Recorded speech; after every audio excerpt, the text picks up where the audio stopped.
Hello everyone, welcome to the series of understanding concepts of economics in just 1 minute. This is Dr. Atman Shah.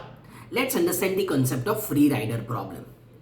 The free rider problem is associated with public goods where people utilize public goods without paying, and therefore they are known as free riders. So the free rider problem is considered an example of market failure in economics.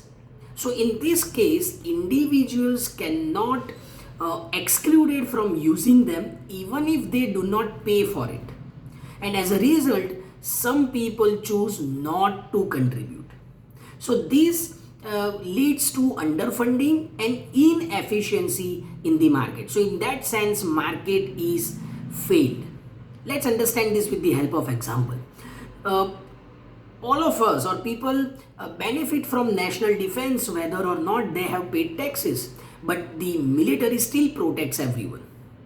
So that is the idea of free rider problem. If you like it, share it.